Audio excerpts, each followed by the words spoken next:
friends. Welcome to Sky House Herbs podcast. I'm Ashley Ellenvoss, a clinical herbalist, and in this space, I share my knowledge and experience with plant medicine to help you on your own journey of healing and transformation. Join me in exploring the ancient wisdom of plant spirit medicine and how it can be used to heal the body, mind, and spirit. We'll talk to experts in the field and share stories from people who've been transformed by powerful plant allies. New episodes are released each Monday, so please subscribe. And now, let's explore this mystical world of plant medicine together. Hey Herbies, welcome in.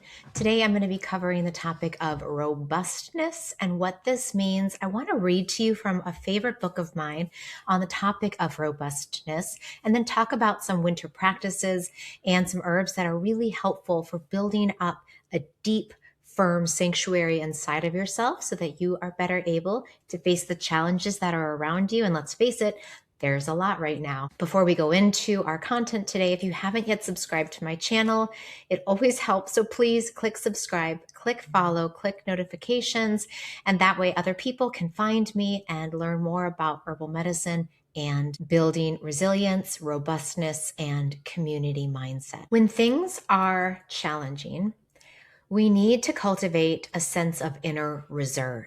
And that is the only way we can effectively meet what is outside of us. And this is not an outside job. This is something we have to do from the inside out.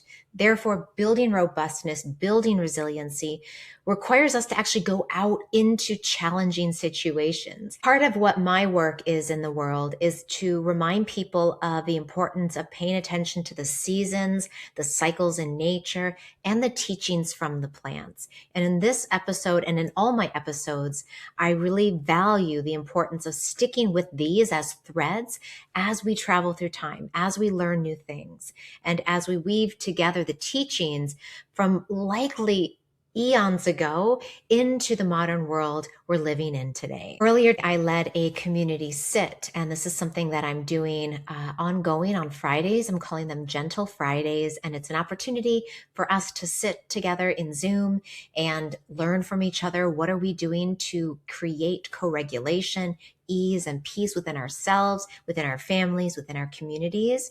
And I really would love to see some of you there. So if you like this channel, you like this content, you want to sit with me in a live container, please go to my website, skyhouseherbs.com, click on live events or events, and you will see the upcoming Gentle Fridays gatherings. And you can just zoom in and log in and join us live.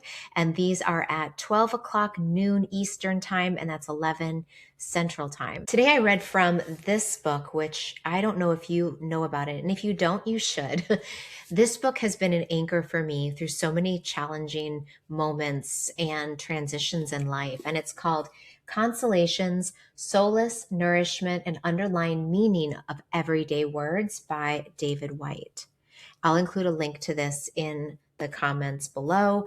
And also, I will include a link to the Gentle Fridays if you want to join. So I want you to cozy up for a minute because I'm going to read to you. I'm going to read to you this whole passage, and think of it like your grandmother or a trusted auntie reading you something. So you can just sit back and listen.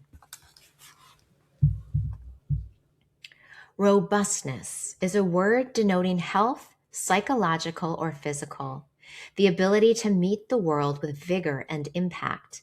To be robust is to be physically or imaginatively present, in the very firm presence of an equally robust something or someone else. Being robust means we can acknowledge the living current in something other than ourselves. Robustness is a measure of the live frontier in a conversation. Whether it is a physical contact in a wrestling match, a good exchange of ideas in a classroom, or a meritable argument in the kitchen. Without robustness, all relationships become defined by their fragility, wither, and begin to die. To be robust is to attempt something and risk something beyond the perimeter of our own constituted identity.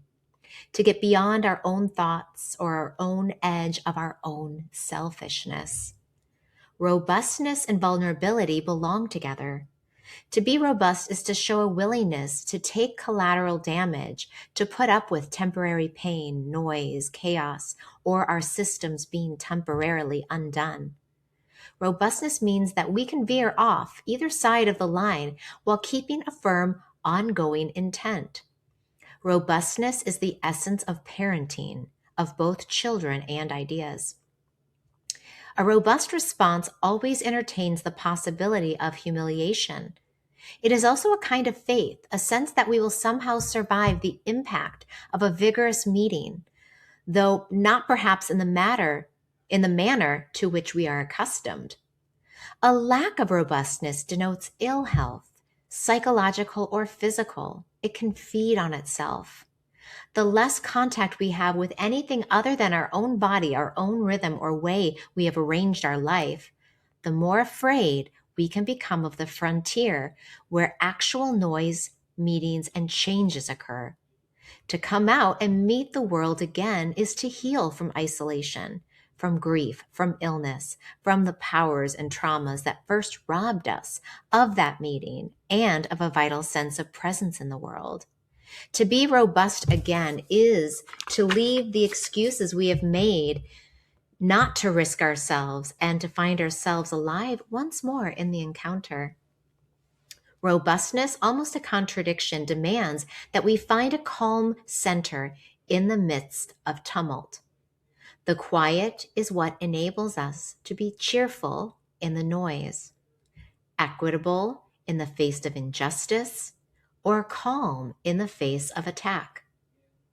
We also find in this quiet center the deeper foundations of physical presence, the wide field that allows a wide, multi-contextual conversational view of reality, where our experience approximates that of a large, loving, chaotic, happy family full of cheerful argument, scrapes, high spirit, and slammed doors, all sustained within the need for times of peace and quiet before we rejoin the fray. When our physical presence does fray, another form of internal presence must be found. Another robustness must take us through. I think that's the soul. Robustness is not an option in most human lives, but to choose its option. Robustness is not an option in most human lives. To choose its opposite is to become invisible. What do we think? A few things that I want to point out is that robustness comes from meeting what is outside of us, what is challenging to us, what confronts some part of us that we don't want to look at, that we don't want to deal with. And it made me think of this study that was done with trees. And they took cloned samples of trees and they placed one of them outside, with the same soil, same depth, same amount of sunlight. And they had one inside in a greenhouse with the same soil, the same amount of sunlight, same nutrients. So basically controlled except for one factor, and that was the wind. And what they found was that the tree that was growing outside, where it had to brace itself and confront the wind, it actually became stronger, that the bark inside became fuller. And there's actually a word that biologists use for that process. The phenomena is called thymomorphogenesis. That means movement and challenge from the environment helps trees grow more resilient in time. And therefore, even though it may be desirous, or it might be, we might be afraid and not want to confront what is outside of our house or outside of our area of comfort, it is the approach of that that creates more of that inner resiliency. I loved that so much. I was also thinking about the image that David writes about with that happy family where there's like chaos and confusion and there's some bickering and slammed doors, but at the same time there's jolliness and merriment and moments of peace. And how in that community structure of a family, robustness is built. And it reminded me of something I learned from, From Radhanath Swami, a bhakti yoga teacher. And he was out in the Redwoods with a field guide or someone that was, showing him through the Redwoods when he was in California. The field guide had asked the group, why do you think the redwoods grow so tall? And someone said, oh, the nutrients must be really good in the soil. And he said, nope. Someone said, well, because they must have very deep roots that allow them to grow so high. And he said, nope. He said, actually, the reason why they can grow so tall is their roots grow laterally and they interweave with the roots of the other redwoods and other trees in the forest. And it's through their ability to hold on to one another's roots that they can rise, that they can grow really, really tall and be old and healthy. And they share nutrients and information and carbon through this very dynamic root system, which we know too is also infiltrated with mycorrhizal networks of mushrooms. So it's the community stability that allows these trees to grow and thrive and become the giants of the forest. And I was thinking about the robustness in these trees and what a symbol that is for the type of robustness that we're starting to see in our communities. And for me, living right outside of Minneapolis, in the suburbs of Minneapolis, people are rising together through concentrated and very well organized community events, gathering supplies and dropping them off at centers. I've been buying tons and tons, as much chamomile and peppermint tea boxes I can find on the shelves and donating these so they can be distributed to families in the city who are too afraid to leave their homes. And chamomile is a very universally well-known herb in cultures around the world for being safe for children and safe for adults. And so each of us are finding our own way of contributing to our community. And we are a community. And I love seeing that. I feel so inspired and optimistic about our human species and also about the state of our country right now as I see people mobilizing and I see my herbalist friends getting active and going to people's houses to give them herbs, seeing people organize these food drives, seeing other parents picking kids up from school and driving them to school because their parents are afraid to do so and don't want their kids taking the bus. It's an amazing grassroots effort here, and it's building robustness within our already robust community. And in the wintertime, I think we really get to see the robustness. It comes out. All the fluff is gone. All the flowers are gone. All of the leaves have fallen and have been shed. And what's left is the trunk. What's left is the roots. And how strongly can they survive the forces of nature and the forces of time? And the winter is a time where that resilience is really felt and seen. And I am feeling that within us too, as a community here in Minneapolis. The next piece here then is, how do you / we continue to build that robustness in ourselves? And I wanted to give you 3 practices that I am doing personally that have been very helpful for me and for my family, and they might be helpful for you and your family. The first one is candle gazing. And I noticed in my morning meditations, my mind has been all over. And a friend of mine who is a Buddhist meditation practitioner said, well, what about gazing into a candle flame? And that is something I've been doing in the mornings now. And I feel like it helps organize my mind. I really like beeswax candles because of the quality of light and the smell. There's something about this that's very therapeutic. Beeswax candles have been used for thousands of years. And I feel like it's the quality of this is a medicine in itself. Taking 5 minutes every morning when it's still dark out to gaze into the light of a candle to help you organize your mind and thoughts, to let go of peripheral information and processing, and to give your mind and your body a chance to rest and be still before you begin your day is one practice I think can build great robustness. The second one is humming to yourself or singing. And I know this might sound silly, but singing or humming and vibrating your diaphragm and your body in a rhythmic way is very good for your nervous system. And I know some people in my life who just naturally hum. Every time I'm with them, they're cleaning, picking things up, they're humming. And I don't know if they know this or not, but they're actually self-regulating and calming their nervous system by doing that. This is something we can do intentionally as well. And it can just be free flow Humming, it doesn't have to be a song. It can just be humming to hum, and it could be to a rhythm or to a song that you really love that is calming.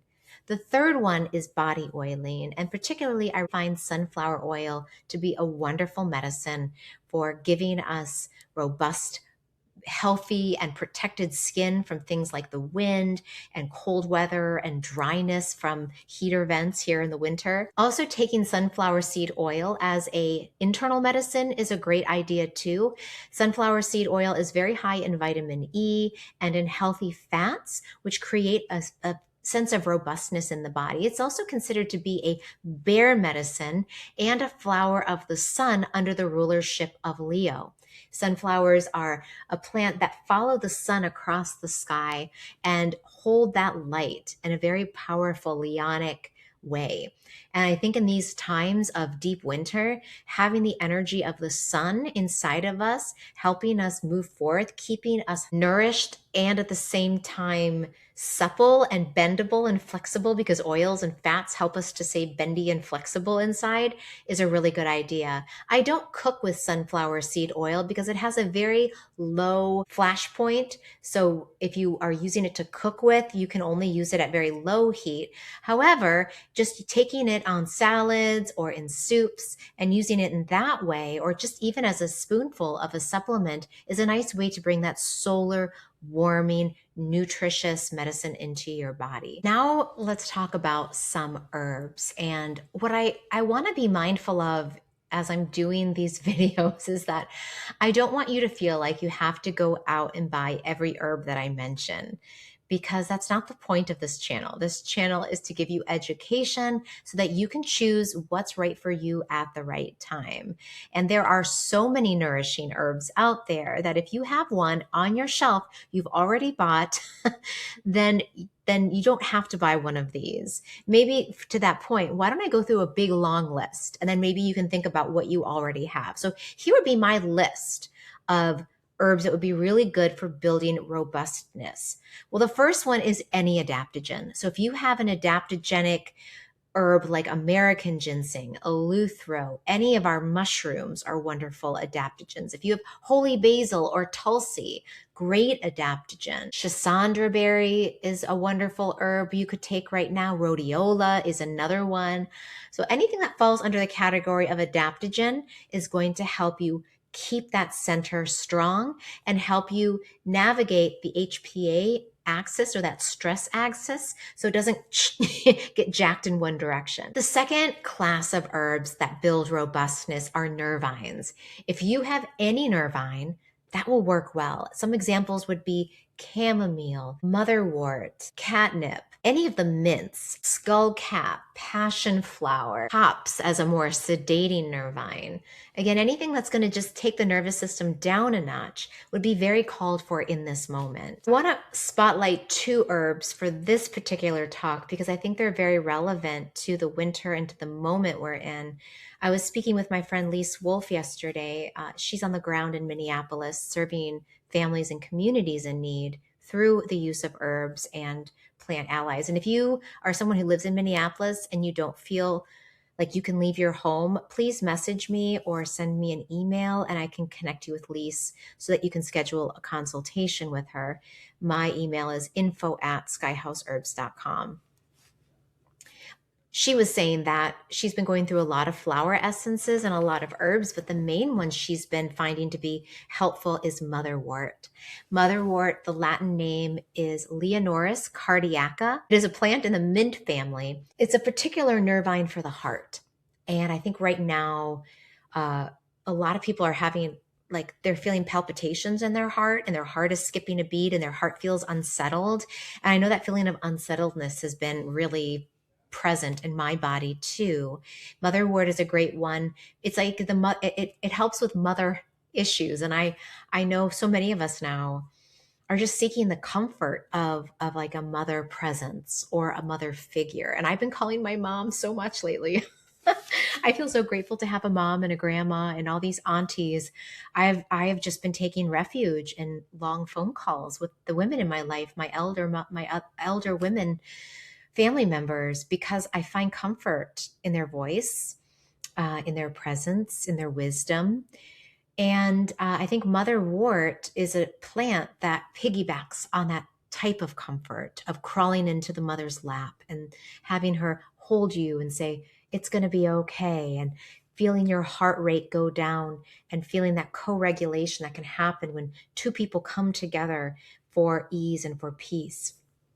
And that can be a really, I think Motherwort is a herb critical in times of distress and trauma, and when there's this feeling of fear of separation. And you don't need much of it. I would just do drop doses. This is some Motherwort that I made over the summer, and you just need like 3 drops on your tongue throughout the day, just like that. That tastes so good. I made mine in vodka, but you could make it in brandy or buy it from your local herbalist.